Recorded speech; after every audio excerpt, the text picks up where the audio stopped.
AI म्हटलं की आपल्या डोळ्यासमोर येतं तंत्रज्ञान, बरोबर? पण जरा वेगळा विचार करूया. काय होईल जर एआय फक्त एक टेक्नॉलॉजी नसून एक आरसा असेल?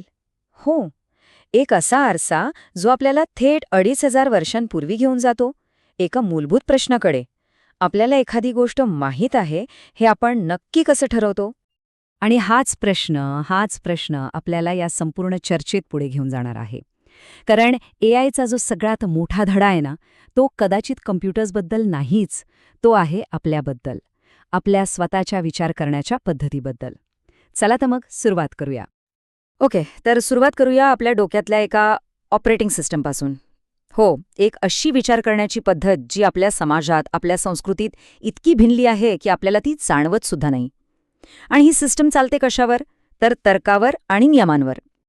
यालाच म्हणतात रॅशनलिझम, किंवा आपण सोप्या भाषेत म्हणूया तर्कवाद. याचा गाभा काय आहे? तर प्रत्येक गोष्टीचं स्पष्ट आणि ठोस कारण देता आलं पाहिजे. म्हणजे बघा, विज्ञानापासून ते अगदी आपण ही नोकरी का स्वीकारली यासारखे वैयक्तिक निर्णय घेताना सुद्धा नकळतपणे आपण याच ऑपरेटिंग सिस्टीमचा वापर करत असतो. आणि ह्या विचारधारेचं मूळ सापडतं एका प्राचीन वादविवादामध्ये. विचार करा, एका बाजूला होते सॉक्रेटिस. त्यांचं म्हणणं एकदम स्पष्ट होतं, जर तुला एखाद्या गोष्टीची व्याख्या करता येत नसेल तर तुला ती गोष्ट माहीतच नाही. पण दुसऱ्या बाजूला होते प्रोटागोरस. ते म्हणायचे असं नाहीये, खरं ज्ञान अनुभवातून येतं, सरावातून येतं. आणि मग काय झालं?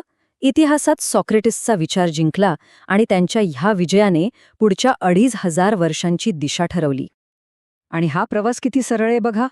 सॉक्रेटिसपासून सुरुवात झाली, मग आला प्रबोधन काळ, जिथे न्यूटन आणि डेकार्टसारख्या लोकांनी जगाला गणित आणि तर्काच्या चौकटीत बसवलं. आणि हीच रेषा थेट जाऊन पोचली 1950च्या दशकात. जेव्हा पहिले कम्प्युटर्स आणि पहिला एआय बनवला गेला, तेव्हा त्याचा पाया काय होता? तो सॉक्रेटिसचा विचार, प्रत्येक गोष्ट स्पष्ट तार्किक नियमांमध्ये बांधा.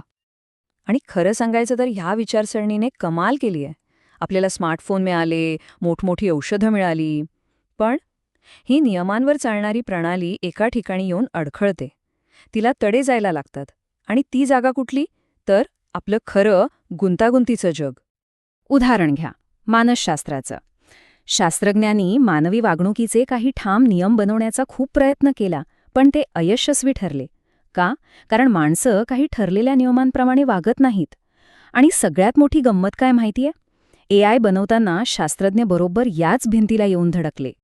या पहिल्या दृष्टिकोनाला म्हटलं गेलं सिम्बॉलिक एआय. हा खरं तर एआय बनवण्याचा सॉक्रेटिक मार्ग होता. आयडिया एकदम सरळ होती. जगाचं सगळं ज्ञान आपण कम्प्युटरला जर असं झालं तर तसं कर अशा इफ देनच्या नियमांमध्ये लिहून देऊया. सोपं वाटते नाही का? हे समजून घेण्यासाठी स्पॅम फिल्टरचं उदाहरण एकदम परफेक्ट आहे. पहिला नियम, जर ईमेलमध्ये लॉटरी हा शब्द असेल तर तो स्पॅम. सोपा आहे. पण थांबा, जर त्यात एमर्जन्सी हा शब्द पण असेल तर मग तो स्पॅम नाही. ओके, पण तो ईमेल जर एका ज्ञात स्पॅमरने पाठवला असेल तर मग तो पुन्हा स्पॅम. अरे देवा. आणि जर तोच स्पॅमर तुमच्या कुटुंबातला असेल तर? बघता बघता नियमांचं एक असं काहीतरी विचित्र जाळं तयार होतं जे कधीच पूर्ण होत नाही आणि सतत कुठेतरी तुटतच राहतं. आणि इथेच ती मोठी गोष्ट लक्षात आली. सॉक्रेटिसपासून सुरू झालेला संपूर्ण जगाला नियमांच्या आणि व्याख्यांच्या चौकटीत बसवण्याचा हा अवाढव्य प्रयत्न तो फसला होता, पूर्णपणे फसला होता. मग आता पुढे काय? नियम तर काम करत नव्हते. आणि इथेच एआयच्या गोष्टीत एक जबरदस्त ट्विस्ट आला. एक पूर्णपणे वेगळा दृष्टिकोन समोर आला. एक असा मार्ग जो तर्क आणि नियमांचा नव्हता, तो आपल्यासारखा होता, माणसांसारखा. आणि ह्यालाच आपण आज न्यूरल नेटवर्क म्हणून ओळखतो. इथे गंमत काय बघा, कॉम्प्युटरला नियम लिहून दिले जात नाहीत. नाही, त्याऐवजी त्याला खूप खूप सारा डेटा दिला जातो, हजारो लाखो उदाहरणं दिली जातात. आणि मग तो त्यातून स्वतःच पॅटर्न ओळखायला शिकतो. अगदी अगदी आपण जसं अनुभवातून शिकतो तसंच. डॅन शिपरने हे खूप छान शब्दात मांडलंय. न्यूरल नेटवर्क्सबद्दलची खरी इंटरेस्टिंग गोष्ट म्हणजे त्यांची काम करण्याची पद्धत आपल्या अंतर्ज्ञानासारखी आहे. आणि आपलं अंतर्ज्ञानसुद्धा हजारो तासांच्या थेट अनुभवातूनच तयार होतं. कळलं का? हेच ते कनेक्शन आहे, नियम विरुद्ध अनुभव. आणि इथे बघा सगळं चित्र कसं स्पष्ट होतंय. एआयचे हे जे 2 प्रकार आहेत ना, सिम्बॉलिक एआय आणि न्यूरल नेटवर्क, ते म्हणजे दुसरं तिसरं काही नसून आपल्याच विचार करण्याच्या 2 पद्धती आहेत. एका बाजूला आहे आपलं तर्क लावणारं, हळू विचारपूर्वक काम करणारं मन, जे सिम्बॉलिक एआय सारखं आहे, आणि दुसऱ्या बाजूला आहे आपलं अंतर्ज्ञान, जे खूप जलद आहे, पॅटर्न ओळखतं आणि ते अगदी न्यूरल नेटवर्कसारखं काम करतं. मग ह्याचा अर्थ काय? याचा अर्थ खूप मोठा आहे. ह्याचा अर्थ असा की जवळजवळ 2,500 वर्षानंतर एआयने येऊन प्रोटागोरसना बरोबर ठरवलंय. आजचं जे सगळ्यात शक्तिशाली एआय आहे ते सॉक्रेटिसच्या नियमांवर नाही तर प्रोटागोरसच्या अनुभवावर चालतं. हा अनुभवाचा विजय आहे. ठीक आहे, तर आत्तापर्यंतची गोष्ट खूप इंटरेस्टिंग आहे, पण आता सगळ्यात महत्त्वाचा प्रश्न. जर आपण असं तंत्रज्ञान बनवलं आहे जे आपल्या अंतर्ज्ञानासारखं काम करतं, तर त्याचा आपल्यासाठी, आपल्या कामासाठी काय अर्थ आहे? आपण त्याच्यासोबत काम कसं करणार? आपल्या कामाच्या पद्धतीत एक मोठा बदल होतोय. विचार करा, आतापर्यंत आपण एका शिल्पकारासारखे होतो. प्रत्येक गोष्ट, प्रत्येक तपशील आपल्या थेट नियंत्रणात असायचा. पण एआय सोबत काम करताना आपल्याला माळी बनावं लागतंय. आपण थेट फूल उगवू शकत नाही, पण फुलाला वाढण्यासाठी चांगली परिस्थिती निर्माण करू शकतो. आपण थेट नियंत्रण नाही, तर दिशा देतो. आणि हा बदल फक्त कामापुरता नाहीये, तो आपल्या संपूर्ण अर्थव्यवस्थेचा चेहरामोहरा बदलतोय.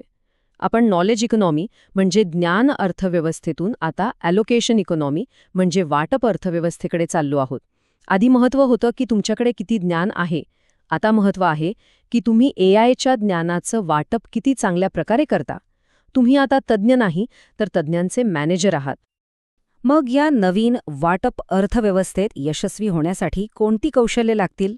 तर तुम्हाला काय हवं हे स्पष्टपणे सांगता यायला हवं. मोठी कामं छोट्या छोट्या टप्प्यांमध्ये तोडता यायला हवीत. आपल्या एआय टूलची ताकद आणि त्याच्या मर्यादा माहीत असायला हव्यात. आणि सगळ्यात महत्त्वाचं, त्याच्या आउटपुटवर विश्वास कसा ठेवायचा आणि तो तपासायचा कसा, हे शिकावं लागेल. एक गोष्ट लक्षात घ्या, ही सगळी तांत्रिक कौशल्य नाहीत, ही मॅनेजरची कौशल्य आहेत. तर शेवटी आपण पुन्हा त्याच आरशासमोर येऊन थांबतो. एआय आपल्याला केवळ एक नवीन तंत्रज्ञान देत नाहीये, ते आपल्याला आपल्याच अंतर्ज्ञानाचं, आपल्या अनुभवाचं महत्त्व पुन्हा एकदा शिकवत आहे. तर मग खरा प्रश्न हा नाही की एआय काय करू शकतं. खरा प्रश्न हा आहे की या धड्यातून आपण काय शिकणार आहोत.